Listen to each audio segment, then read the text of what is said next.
სად მკვლელს? რატო ვერ ახერხებთ თქვენ დაკავებას? კაცი, რომელმაც ბათუმში ბაჩო ბერიძე ჩაცხრილა, მარტო არ მოქმედებდა. პირველებისთვის ცნობილი ხდება, რომ შენიღბული თავდამსხმელი, რომელიც დანაშაულის ადგილიდან მოპედით გაიქცა, თანამზრახველთან ერთად იმყოფებოდა.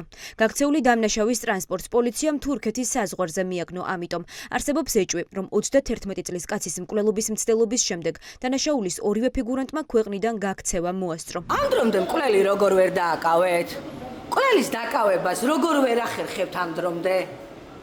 იცით მისი ვინაობა, რატო ვერ ახერხებთ და საერთოდ პოლიცია რას აკეთებს? რაზე მიმდინარეობს გამოძიება? შეიარაღებული ადამიანები დადიან მკვლელები ქუჩაში და თქვენ რას აკეთებთ? მე მომიწოდებ რომ გამოძიება მიმდინარეობს? ახალგაზრდა კაცის მკვლელობის მცდელობა ბათუმში ათობით თვითმხილველის თანდასწრებით მოხდა. ბაჩო ბერიძეს ფიროსმანის ქუჩაზე მდებარე კაფეში ესროლეს. პირველებს ბერიძეების ოჯახის წევრები უყვებიან, რომ ეს იყო ანგარიშწორება წარსულში მომხდარი დაპირისპირების გამო.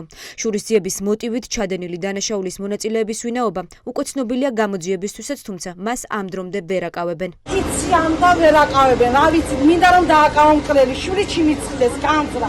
ხოდებასაც გამწარებენ და ჩემი შვილი ოცნების მომხრე, ოცნებას ვაძლევთ ხმარ. ჩემი შვილი პატრიოტსანი შვილი იყო. მაგ თავრობნა კიდე მირჩიოს ჩემი შვილი. მკვლელების მაგანად იმდეჭი. სოციალური დაუცველია. ყველანაირად მინდა თავრობამ დიმეხმარ სახლა. დღეს ბათუმის კლინიკასთან ხმაური იყო. ბაჩო ბერიძის ოჯახის წევრებმა დაჭრილი მამაკაცის თბილისში გადაყვანა მოითხოვეს. 31 წლის კაცს უმძიმესი დაზიანებები აქვს. მას თავდამსხმელებმა 12 ჯერ ესროლეს. ის სიკვდილს სასწაულით გადაურჩა. დაზიანებები ცეცხლსასროლი იარაღიდან ბერიძეს მუცლის და გულმკერდის არეში აქვს მიყენებული. ოჯახი ფიქრობს, რომ ასეთ მძიმე პაციენტს ბათუმში ვერ უმკურნალებენ. ბერიძეებმა დღის ბოლოს ჯანდაცვის სამინისტროსგან პაციენტის თბილისში გადმოყვანაზე თანხმობა მიიღეს. ახლა მიყავენ გადაღებაზე. მოიყვანებენ და მერე მიყავს ალბათ თბილისში. მის ჯანმრთელობის მდგომარეობიდან გამომდინარე. ისევ ხელოვნური სუნთქვის აპარატზეა, ხო? შინაგან საქმეთა სამინისტროს გამოძიება ორი მუხლით აქვს დაწყებული. განზრახ მკვლელობის მცდელობა და იარაღის უკანონო შეძენა შენახვა ტარება.